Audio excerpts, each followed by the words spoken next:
Hey everybody, it's Just My Opinion Bob. It's February 11th, 2025. And before I continue, my best critic, my favorite critic is my wife, Mary. You're all my favorite critics, but she's my absolute favorite. She told me I talk too much. So from here on out, I will not talk very much at all in the videos. I will just cut to the chase and give you information. I apologize if I got long in the tooth. So today I was going to do a review on a new guitar that came in yesterday. And as it turns out, I'm not going to, I'll do a review and I'll tell you about it. But I found something else out. I brought out the Fender PM-1 and I was going to show you what you can get for the money and blah, blah, blah, blah, blah. So I found out something else. And I found out there's a big difference in the size of tops, the thickness of the tops. I never really played around with it much before, never really paid that much attention to it before. But when I got this other guitar yesterday, it really opened my eyes to it because it's probably a 50% difference, if not more. And if these ears can hear 50%, I don't know what you can hear. But anywho, this is one of my go-tos. This is my Fender PM-1 Deluxe Sitka top, or maybe it's Adirondack top, whatever. Rosewood back and sides. It's an all solid guitar, beautiful. This is one of my go-tos, and it's got a nice sound to it.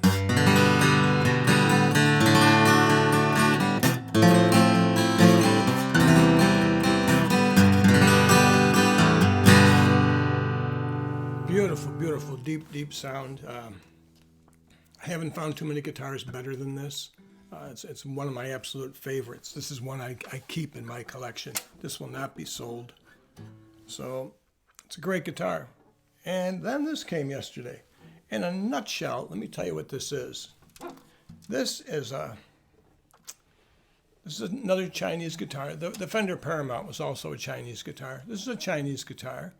And it's done in the style of a Martin D41. Except I had my name put on the headstock, not Martin. But it's in that style of a D41. And it's the purple Martin purple, what do they call it, purple bird or whatever. It's just a D41 purple Martin. It's got the, let me show you the bird on the inlay. It's the bird of Pennsylvania along with the flower of Pennsylvania. I'm not sure what it is. I should know, but I don't know. I'm just from north of that in New York. But beautiful inlay, and then it has all the abalone on it, bone nut, bone saddle. It's a dreadnought, done just like a D41. It's got the open back tuners on it. Very nice. And it's rosewood, all solid. It's an all solid guitar. But without a doubt, it is the loudest guitar in my collection. I had originally gotten this to review and show you what it was, and I was just going to send it out the door. I was just going to sell it. But I'm keeping this one. I'm not letting this go. This is a Canon. It's just unbelievable. The quality is excellent. It's built in a small factory from overseas. The fretwork is great. The finish is good. There is no flaws. There's nothing wrong with it whatsoever except for one minor thing, and I'll show you that in a minute. But just to give you an idea what it sounds like.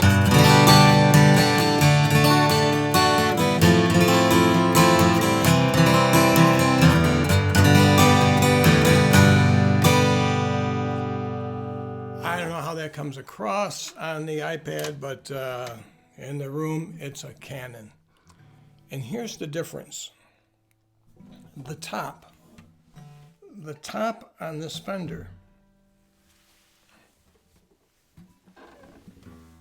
this solid top is 4 millimeters thick. So, and that's probably about average, I think, for most guitars. You can't make it too thin because you're going to run into problems when the weather changes, the tension from the strings, the neck, the body, everything takes its toll. This is 4 millimeters, and this is a great guitar. This is built excellent, fine guitar. I love it. This, on the other hand, I measured it. This top is 2 millimeters, which is half of what that Fender is. 2 millimeters thick, and you can feel it even with your fingers. You don't even need the calipers. But Oh my gosh, it's just...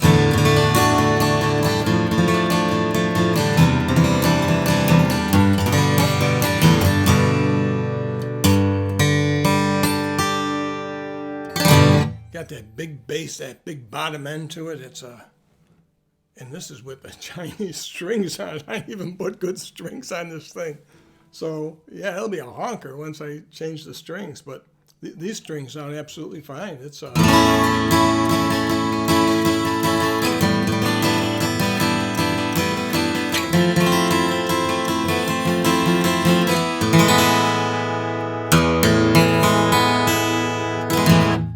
man.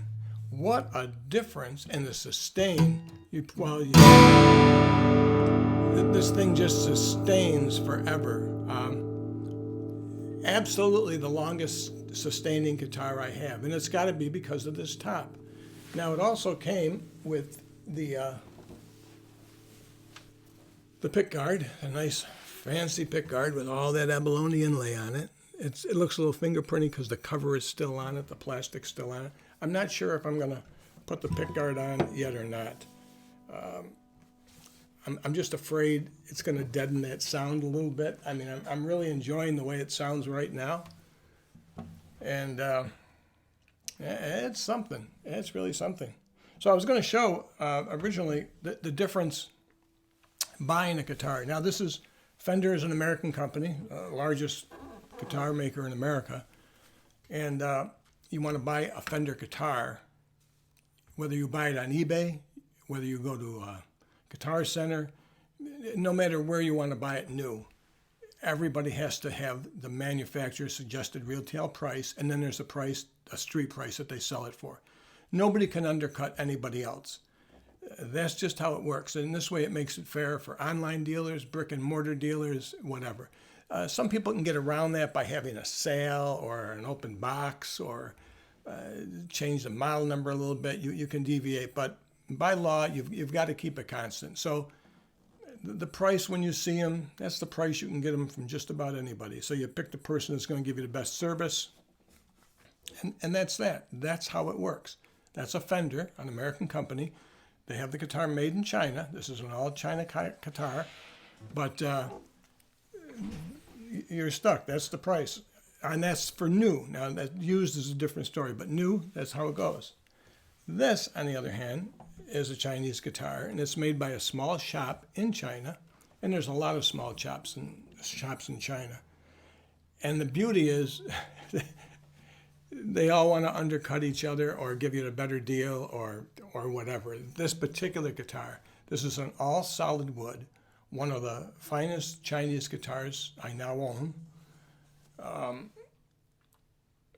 guitar like this, I'll tell you the affordable ones. One vendor has this currently selling for $900, and you have to pay for shipping on top of that, so figure that into it. Another vendor has the same exact one for $850. You got to pay the shipping and so. And neither of those have a case. The person I got this from, it was $500. He was willing to negotiate. And it comes with a hard shell case. And this is an all solid wood guitar. It's the exact same guitar that I would have bought from the other two vendors. But this is how much the prices deviate in the way you can negotiate. As a matter of fact, the Chinese are almost insulted if you don't negotiate with them. So go with your best game and see what you can get. But for $500, an all solid wood with the hard shell case, and the hard shell case is a beauty. It's not something that smells or something like that, or it's going to last. No. The question will be, how will this hold up with a 2mm thickness? How will this hold up? And I'll have to report back in a year or 6 months or whenever something changes, because I'm keeping this sucker. This is...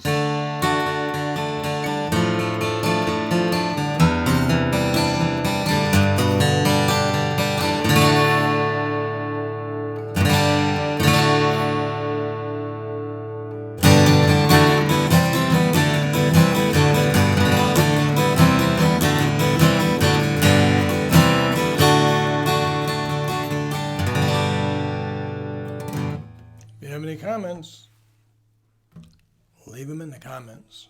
Hope I didn't talk too much. Talk to y'all later.